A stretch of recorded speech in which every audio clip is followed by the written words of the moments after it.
మొన్న తమిళనాడు ఎలక్షన్స్ విజయ్ గారు సీఎంగా ప్రమాణ స్వీకారం చేయడానికి ముందు విజయ్ ఇక సీఎం అవ్వడు అని పెట్టి పక్కన క్వశ్చన్ మార్క్ పెట్టారు. ఈ అవ్వడు పక్కన పులి స్టాప్ కూడా ఉంది. ఆ పులి స్టాప్ దగ్గర మనిషి ఆగిపోయాడు. అవ్వడు కింద మ్యాటర్ ఉంది. ఎందుకంటే కావలసినంత బలం, మెజారిటీ లేదు, మ్యాజిక్ ఫిగర్కి చేరువ కాలేదు, ఇంకా ఎవరు కలవలేదు. సపోర్ట్ ఇచ్చిన వాళ్ళు కూడా యూటర్న్ తీసుకున్నారు. ఎన్ని వార్తలో. జస్ట్ ఇప్పుడే నేను ఇక్కడికి రావడానికి ముందు న్యూస్లో అతని బల ప్రదర్శన జరుగుతుంది వారి అసెంబ్లీలో. వాస్తవానికి 118 ఉంటే చాలు అంటే మొన్నటి వరకు 121 సంపాదించాడని విన్నారు. ఇప్పుడు 144 అయ్యింది. ఒక క్రైస్తవుడు నాయకుడయ్యాడు ఆ రాష్ట్రంలో.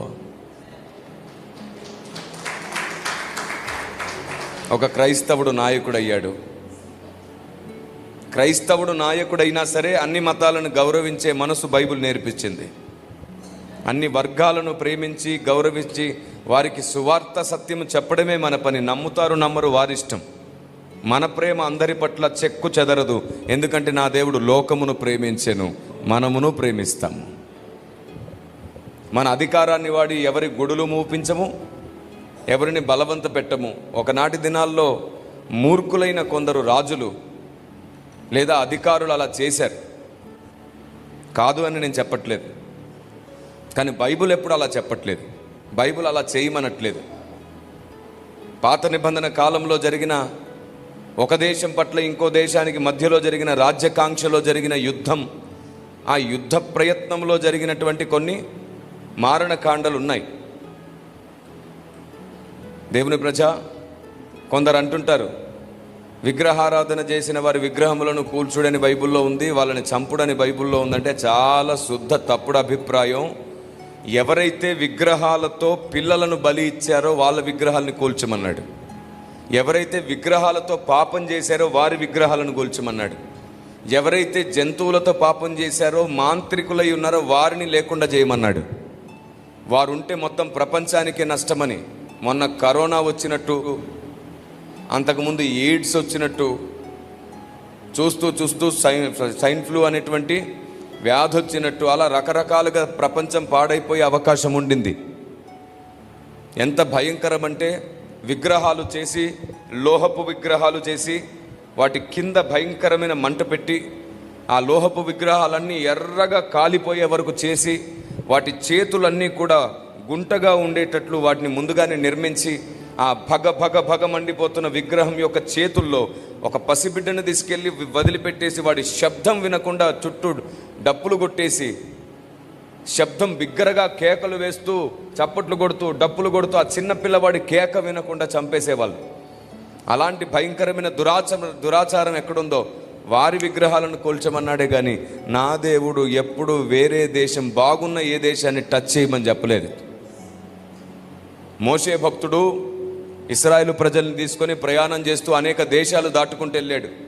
సహకరించిన ఏ దేశాన్ని ఏమనలేదే, ఏ అన్య దేశంతో అనవసరంగా యుద్ధం చేయలేదే. ఎవరు తిరగబడ్డారో వారి మీద వీరు యుద్ధం చేశారే కానీ వదిలిపెట్టినప్పుడు దారి వదిలిపెడితే సైలెన్స్గా అక్కడి నుంచి వెళ్ళిపోయారే.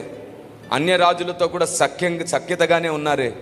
దావీదు మహారాజుగా ఉన్నప్పుడు అన్య రాజులతో సఖ్యతగానే ఉన్నాడే.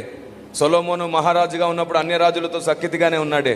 ఒకవేళ బైబిల్ నియమమే అదైతే మొత్తం ప్రపంచం ఆ రోజే తుడిచిపెట్టబడేదే. ఈ మాత్రం ఆలోచన లేకుండా న్యాయమైన కారణాన్ని అన్యాయంగా చూపించి దుష్ప్రచారం చేస్తున్న నేటి క్రైస్తవ వ్యతిరేకులైన వారితో దేవుడు మాట్లాడుగాక. కఠిన వారి హృదయాలు, వాత వేయబడిన వారి హృదయాలు స్వస్థత పొందునుగాక. సాతాను వారిని మాయలో చిక్కించుకున్నాడు. ఈ లోక ప్రజల ముందు గొప్పల కోసం పరిగెడుతున్నారు. ఆ రోజు అలెగ్జాండర్ చేసిన అదే తప్పుకు పౌలు బలి అయినట్లుగా ఈరోజు చాలామంది అధికార కాంక్షతో ఎందరో మహాభక్తులను భ్రష్టులుగా చూపిస్తున్నారు. చాలామంది స్కాలర్స్, పండితులు కూడా తొందరపడి పరిశుద్ధాత్మని ప్రత్యక్షతను కూడా తప్పుడు బోధ అని మాట్లాడి తీర్పులు తీర్చేస్తున్నారు. చూడండి, కుమారుని ఒక మాట అంటే క్షమిస్తాడంట, కానీ పరిశుద్ధాత్మను ఒక మాట అంటే క్షమాపణ లేదంట. ఆయన అనుగ్రహించిన ప్రత్యక్షతను గూర్చి ఆనాటి అపోస్తులు ఎలాగైతే కూర్చొని చర్చించుకున్నారో అలాంటి ఒక మంచి మనస్సాక్షి కావాలి. Praise the lord.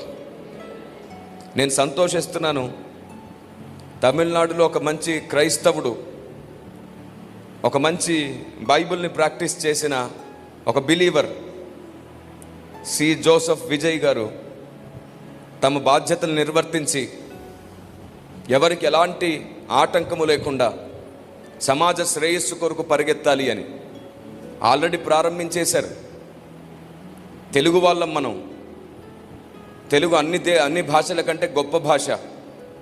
ఈ తెలుగు మాట్లాడే వారిలో కొందరిలో మూర్ఖత్వం వెల్లుడుతుంది. మతం మార్పిడి, మత పిచ్చి చేత, మత మాంద్యత చేత, ఈ మతం మార్పిడి అనేటువంటి మాయలో వారి ఆలోచనలో ఉన్నారు.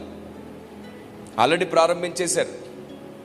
అతడు వేసుకొచ్చిన బ్లాక్ షూట్ కూడా వాళ్ళకు అభ్యంతరమై బీజేపీ ఎమ్మెల్యే చూడండి తమిళనాడులోని పంచకట్టుతో వచ్చాడు, ఈయన చూడండి షూట్తో వచ్చాడు, ఇది ఇంగ్లీష్ వల్ల బ్రిటిష్ వల్ల పద్ధతి, ఇదేమో భారతీయ పద్ధతి అని చెప్పేసి ఇప్పుడే ప్రారంభించేశారు. మరి ఆయన చేసే న్యాయం ఎంత బాగుండబోతుందో, పరిపాలన ఎంత బాగుండబోతుందో, ఆ తమిళనాడు రాష్ట్రంలో ఎంతమందికి న్యాయం చేయబోతున్నాడో. ఆయన సీఎంగా ఉండకముందు తమిళనాడు రాష్ట్రం అంతా ఎంతోమంది బీదలకు సహాయం చేసిన ప్రేమను వాళ్ళు ఎవరు గుర్తుపట్టట్ల. ఎంతసేపు వారిలో ఉన్న విషయాన్ని వెళ్ళగక్కుతున్నారు. నేను అంటున్నాను, తెలుగు భాష మాట్లాడేవారైనా సరే కనీసం మీరు తెలుగులో ఆ మాటలు రాయడం మానేసేయండి. కనీసం తెలుగు గౌరవం నిలబడుతుంది. ఈ మాటల్ని తప్పకుండా సోషల్ మీడియాలో మళ్ళీ నేను పంపిస్తాను, వాళ్ళకు అందాలి. తెలుగు భాష మాట్లాడే వాళ్ళు కనీసం అలాంటి వక్రత ప్రదర్శించకపోతే బాగుంటుంది. ఎంత దారుణం. వాళ్ళు తెలుగులో చదువుకొని ఏమనుకుంటారు, ఈ తెలుగు ప్రజలకు కనీసం ఆలోచన లేదు, ఇంగితం లేదని ఒకడిద్దరి గురించి ఆలోచించరు. మొత్తం స్వభావం అంతా ఇంతే అని అంటారు. తెలుగు అన్ని భాషల కంటే గొప్ప భావగర్భితమైన భాష. నేనంటాను, హీబ్రూ భాష తర్వాత తెలుగు చాలా దగ్గరగా ఉంటుంది దేవుని తెలుసుకోవడానికి. అంత అద్భుతమైన భాష తెలుగు. అందుకు నేను దేవుని స్తుతిస్తున్నాను, తెలుగువాడిగా పుట్టినందుకు, భారతదేశంలో పుట్టినందుకు. ఏ దేశంలో పుట్టినా సరే దేవుణ్ణి ఎక్కువగా తెలుసుకునేంత అవకాశం ఉండదేమో. ఈ దేశంలో పుట్టినందుకు ఎక్కువగా దేవుని తెలుసుకునే అవకాశం ఉంది మనకి.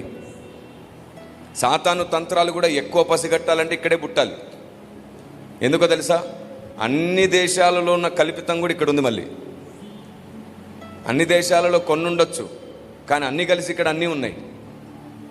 ఎందుకంటే నేను విస్తారమైన పరిశోధన చేసి చెబుతున్నాను ఈ మాట. ఎవరిని దూషించొద్దు, ఎవరిని కించపరచొద్దు, ఏ పేరెత్తి ఎవరిని అవమానించొద్దు. సబ్జెక్ట్ మాత్రమే నేర్చుకోవాలి, మాట్లాడుకోవాలి. కాబట్టి ఎలాంటి పేరు ప్రస్తావన వద్దు. సంఘం ఎంత వివేకముగా మారాలంటే ఆయన అంటాడు, పాము వంటి వివేకం, పావురం వంటి నిష్కపటం. లోకం ముందు వివేకంగా ఉండండి, దేవుని పని చేస్తూ నిష్కపటంగా ఉండండి. దేవునికి స్తోత్రం. మన చివరి రోజు ఏ రోజు వస్తుందో తెలియదు. మన చివరి రోజు కూడా దేవునికి అదే ప్రారంభపు రోజులాగా ఆనందపడిపోవాలి ఆయన. ఎందుకంటే మనం ఆయన దగ్గరికి వెళ్ళే మొదటి రోజు అవుతుంది అది. ఈ లోకంలో నీ చివరి రోజు మరలా నీకు మొదటి రోజు అవుతుంది. ఇక నీ ముగింపు దినం ఉండదు. ఆ తర్వాత ఎప్పటికీ నీ డేస్ ముగించవు. ఇక్కడ నీ వయస్సు ముగించబడుతుందేమో, కానీ అక్కడ నిత్యత్వమంతా ఉంటావు. వాస్తవానికి నీ డెత్ డే, బర్త్డే అది పరలోక రాజ్యంలో. ఇక్కడ చనిపోయిన తర్వాత అక్కడ పుడతాం, మళ్ళీ ఆయన ముందు ప్రత్యక్షం అవుతాం. అది మొదటి రోజు ప్రారంభం. అద్భుతం. మనం అప్పుడు ఆదాము ఎలాగైతే డైరెక్ట్గా 30 సంవత్సరాల వయసులో ఎలాగైతే దేవుడు డైరెక్ట్గా పెద్దగా చేసుకున్నాడో. ఎందుకంటే ఆదాముకు పసితనం లేదు. ఆదాము ఏ తల్లి గర్భం నుంచి లేదు. ఆ తల్లి ప్రేమ, తండ్రి ప్రేమ మొత్తం క్రీస్తే చూపించారు ఆదాముకి. ప్రతి చల్లపూట వచ్చి ఆయనతోనే మాట్లాడుతూ, ఆయన నిద్రపోయే వరకు ఆయనతోనే ఉండి, ఉదయం అయినప్పుడు ఈయన మరలా వెళ్ళిపోయేవాడు. ఆయన మాత్రం ఒంటరిగా ఏదైనా తోటలో ఉండేవాడు. ఒక చిన్న ఇన్ఫర్మేషన్ ఇస్తాను. ఆదాము అవ్వ కోసం లోన్లీగా ఫీల్ అవ్వాలా, ఒంటరిగా ఫీల్ అవ్వాలా, క్రీస్తు కోసం ఫీల్ అయ్యాడు.